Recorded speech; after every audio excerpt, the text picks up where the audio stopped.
বিহালীত অসম প্ৰদেশ কংগ্ৰেছ কমিটিৰ সভাপতি ভূপেন বৰা আগন্তুক উপনিৰ্বাচন সম্পৰ্কে শনিবাৰে দলীয় কৰ্মীসকলক লৈ বিহালী কল্যাণ আশ্ৰমৰ প্ৰেক্ষাগৃহত অনুষ্ঠিত হোৱা আলোচনা সভাত অংশগ্ৰহণ কৰে ভূপেন বৰাই। প্ৰদেশ কংগ্ৰেছৰ সভাপতিজন উপস্থিত থকা সভাখনত বিশ্বনাথ জিলা কংগ্ৰেছৰ সভাপতি দিলীপ বৰুৱা, ৰাজ্যিক সম্পাদক প্ৰেমলাল গঞ্জু, বিশ্বনাথ জিলাৰ কংগ্ৰেছ মুখপাত্ৰ তুষাৰ বৰা, বিহালী ব্লক আৰু বাগমৰা ব্লক কংগ্ৰেছৰ সভাপতি সম্পাদক লগতে মণ্ডল সমিতিৰ বিষয়ববীয়াসকলে অংশ লয়। অনুষ্ঠিত হ'ব লগা উপনিৰ্বাচনত বিহালীৰ বহুকেইগৰাকী প্ৰাৰ্থীৰ নাম চৰ্চাত থকাৰ সময়তে ভূপেন বৰাই মন্তব্য কৰে যে যিমান প্ৰাৰ্থী বাঢ়িব সিমানে দলৰ বাবে ভাল, কিন্তু প্ৰাৰ্থীসকলৰ মাজত নিজেই একগোট হৈ বিচাৰ কৰি নিৰ্বাচনৰ বাবে সাজু হ'বলৈ আহ্বান সভাপতিগৰাকীৰ।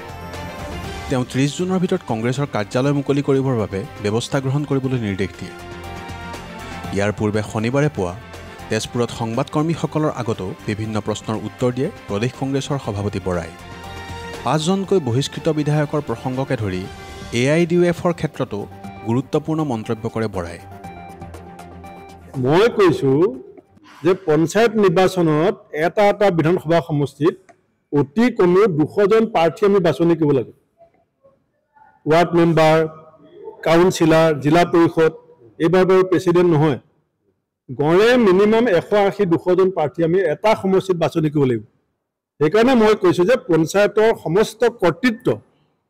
আমি জিলা কংগ্ৰেছবিলাকক দিম আৰু জিলা কংগ্ৰেছবিলাকক আমি এইটো নিৰ্দেশ দিম যে বিজেপি বিৰোধী যিবিলাক শক্তি আমি একেলগে আছোঁ গুৱাহাটীত, এইসকলৰ লগত জিলা পৰ্যায়ত আমাৰ জিলা কংগ্ৰেছে যি আলোচনা কৰি সিদ্ধান্ত ল'ব, সেইটো আমি তেওঁলোকক কৰ্তৃত্ব দিম। আৰু নিশ্চিতভাৱে বিজেপি বিৰোধী যিটো আমি ঐক্য বনাইছোঁ, বিজেপি বিৰোধী ৰাইজক একত্ৰিত কৰিবৰ কাৰণে যিটো প্ৰচেষ্টা কৰিছোঁ, সেই প্ৰচেষ্টা আমি 100% চেষ্টা কৰিম পঞ্চায়ততো যাতে অক্ষুণ্ণ থাকে। নিশ্চিতভাৱে এটা অতি প্ৰত্যাহ্বানজনক সময়ত, অতি সংকটকালীন সময়ত মই ক'বলগীয়া হৈছিলে যে AIUDFৰ লগত যদি হাত মিলাবলগীয়া হয় দলৰ সভাপতি আসনত নাথাকোঁ। যদি আজমল ডাঙৰীয়াৰ লগত একেলগে ৰাজনীতি কৰিবলগীয়া হয়, মই সেই ৰাজনীতি নকৰোঁ। আৰু তেতিয়া মোৰ ব্যক্তিগত ৰাজনৈতিক জীৱনলৈ, মোৰ সভাপতিৰ দায়িত্বলৈ কিমান ডাঙৰ প্ৰত্যাহ্বান আহিছিল আপোনালোক চবে জানে। কিন্তু আজি মই অসমৰ ৰাইজৰ বহুত কৃতজ্ঞ যে ৰাইজে আমি যিটো জাতীয় স্বাৰ্থত সিদ্ধান্ত লৈছিলোঁ যে অসমৰ মাটিৰ পৰা যদি সাম্প্ৰদায়িক শক্তিসমূহক দুৰ্বল কৰিবলৈ হয়, নাইকিয়া কৰিবলৈ হয়, তেতিয়াহ'লে এটা সাম্প্ৰদায়িক শক্তি বিজেপিৰ লগত অকল লাগি থাকিলে নহ'ব। কাৰণ বিজেপি আৰু AIUDFৰ যুটিটোৱে অসমত সাম্প্ৰদায়িক এই বিভাজনমুখী ৰাজনীতিটোৰ উত্থানত এটা ডাঙৰ ষড়যন্ত্ৰত লিপ্ত হৈছিল। গতিকে AIUDFক যেতিয়া আমি এতিয়া ধুবুৰী, নগাঁও, কৰিমগঞ্জৰ পৰা আঁতৰাব পাৰিলোঁ, এতিয়া বিজেপি আপোনা আপুনি যথেষ্ট দুৰ্বল হৈছে। সঁচা কথা ক'বলৈ গ'লে মানে হস্পিটেলত থকা পেচেণ্টৰ পৰা অক্সিজেন খুলি দিলে যিটো অৱস্থা হয়, এতিয়া AIUDFৰ পৰাজয়ৰ পাছত বিজেপি হস্পিটেলত থকা অক্সিজেনবিহীন এটা পেচেণ্টৰ দৰে হৈছে। সেইকাৰণে ইমান চটফটাই আছে। সেইকাৰণে বিজেপি এতিয়া ধৰফৰণি বৃদ্ধি পাইছে। 5 গৰাকী যি বিধায়কক আমি ছাছপেণ্ড কৰি থৈছোঁ, তেওঁলোকৰ ক্ষেত্ৰত বিধি অনুসৰি যিটো ব্যৱস্থা সেইটো ল'বৰ কাৰণে ইতিমধ্যে বিধানসভাৰ মাননীয় অধ্যক্ষ ডাঙৰীয়াক আমি বাৰম্বাৰ অনুৰোধ জনাই আহিছোঁ। তেখেতে একো নাই কৰা বুলি মই ক'লেও ভুল হ'ব, কিন্তু অত্যন্ত মন্থৰ গতিত তেখেতে বিষয়টো লৈছে, যিটো কাৰণে অতি লেহেমীয়া হৈছে। আজি এসপ্তাহমানৰ আগতে আমাৰ বিধানসভাৰ বিৰোধী দলৰ প্ৰতি দেৱব্ৰত শইকীয়া ডাঙৰীয়াই পুনৰ তেখেতক এখন পত্ৰত লিখিছে যে আপুনি যিমান খৰতকীয়াকৈ হয় এই 5 গৰাকী দলৰ পৰা ছাছপেণ্ডেড MLAৰ ক্ষেত্ৰত চূড়ান্ত সিদ্ধান্তটো আমাক জনাব লাগে। আৰু অধ্যক্ষই যেতিয়ালৈকে এটা সিদ্ধান্ত নিদিয়ে তেতিয়ালৈকে সাধাৰণতে ন্যায়ালয়ত যোৱাটো সঠিক এইকাৰণে নহয়, কাৰণ অধ্যক্ষজনৰ মানে speaker is the custodian of the house. গতিকে স্পীকাৰজনৰ এটা আইনে তেখেতক ক্ষমতা দি ৰাখিছে যে তেখেতেই বিধায়কৰ ইনডিচিপ্লিনৰ ক্ষেত্ৰত বা বিধায়কসকলৰ ক্ষেত্ৰত চূড়ান্ত সিদ্ধান্ত ল'ব পৰা ক্ষমতা আছে। কিন্তু বিভিন্ন হয়তো ৰাজনৈতিক অপ্ৰকাশিত ঘটনাৰ কাৰণে তেখেতে বিষয়টো দীঘলীয়া কৰিবলৈ চেষ্টা কৰিছে। আৰু আমাৰ দলৰ নেতা কৰ্মী সকলো আমি সিদ্ধান্ত লৈছোঁ এই মাহতে আমাৰ পলিটিকেল এফেয়াৰ্ছ কমিটি মিটিং হ'ব আমাৰ সাংসদ ৰকিবুল হুছেইন ডাঙৰীয়াক আমি সুপ্ৰিম কোৰ্টৰ লয়াৰৰ সৈতে কথা পাতিবৰ কাৰণে দায়িত্ব দিছোঁ আমি যিকোনো পৰিস্থিতি বিনিময়ত ইনডিসিপ্লিন বিশ্বাসঘাতক যিকেইজন বিধায়ক তেওঁলোকক আমি কঠোৰতম শাস্তি দিবৰ কাৰণে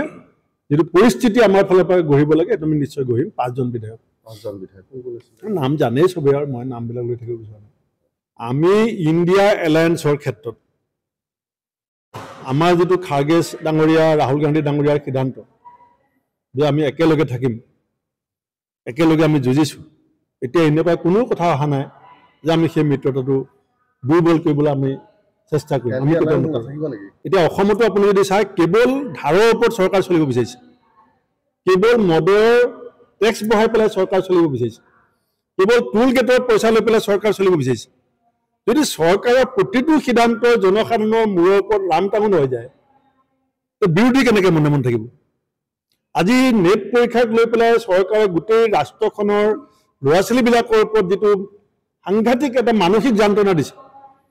আজি ইমান মেধাৱী ল'ৰা ছোৱালীখিনিয়ে ইমান কষ্ট কৰি পঢ়া শুনা কৰাৰ পাছত চৰকাৰৰ যিটো দায়িত্বজ্ঞানহীন যিটো চৰিত্ৰ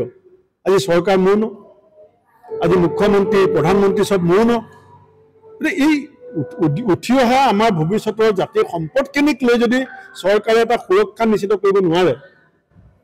আজি আপুনি পঢ়ি শুনি পৰীক্ষা দি ভাল মাৰ্ক লোৱাৰ লগতে চৰকাৰৰ ভুলৰ কাৰণে যদি এই ল'ৰা ছোৱালীখিনি যদি শাস্তি ভুগিবলগীয়া হয় তেতিয়া সেই চৰকাৰখনৰ বিৰোধীয়ে সহযোগ কৰিব লাগিব নালাগে সেই চৰকাৰখনৰ বিৰোধীয়ে চিন্তা কৰিব লাগিব নে নালাগে এই কথাখিনি আমি ৰাইজৰ মাজত দিছোঁ কাৰণ বিজেপিৰ সেইটো ভিতৰুৱা কথা কাক মন্ত্ৰী দিয়ে কাক মন্ত্ৰী নিদিয়ে কিন্তু দুখ লাগে কামাখ্যা প্ৰসাদ তাছাৰ কাৰণে কেলে কামাখ্যা প্ৰসাদ তাছা ডাঙৰীয়া বিজেপিৰ বিভিন্ন সময়ত তেওঁক হাতিয়াৰ হিচাপে ব্যৱহাৰ কৰিলে ডিব্ৰুগড়ত যদি কাৰোবাক ঘূৰাব লাগে কামাখ্যা প্ৰসাদ তাছাক লাগে তিতাবৰত যদি কাৰোবাক চেলেঞ্জ দিব লাগে কামাখ্যা প্ৰসাদ লাগে যদি কাজিৰঙাত কেন্দ্ৰত বিচাৰি নাপায় কামাখ্যা প্ৰসাদ তাছাক লাগে আৰু বাৰে বাৰে যেতিয়া কিবা এটা ভাল দিন আহে সেইদিনাখন তেওঁ পাহৰণি কৰিবলৈ গুচি যায় গতিকে চাহ জনগোষ্ঠীটোৰ প্ৰতি বিজেপিয়ে যিধৰণে ভোট আদায় কৰিছে চাহ শ্ৰমিকসকলৰ ভোট যেনেকৈ বিজেপি আদায় কৰিছে তেনেকৈ তাৰ নেতাসকলকো সমান্তৰভাৱে নাইকিয়া কৰা ষড়যন্ত্ৰত এই দলটো নিমজ্জিত হৈছে এনেধৰণে আছে নহয় আমি এনেধৰণে ৰখা নাই স্পীকাৰৰ সুবিধাবিলাক পাই আছে নাই এইটোৱে বিজেপিৰ স্পীকাৰ হিমাচল প্ৰদেশত যেতিয়া কংগ্ৰেছ দলক বিশ্বাসঘাতকতা কৰিছিলে তাত আমি MLA পদ খাৰিজ কৰিলোঁ তাত বাই ইলেকশ্যনো হৈ গ'ল ইয়াত কিয় বিজেপিয়ে বাই ইলেকশ্যনৰ কাৰণে সাহস গোটাব নোৱাৰে তেওঁলোক যদি নীতি আদৰ্শ মূল্যবোধ সঠিক আছে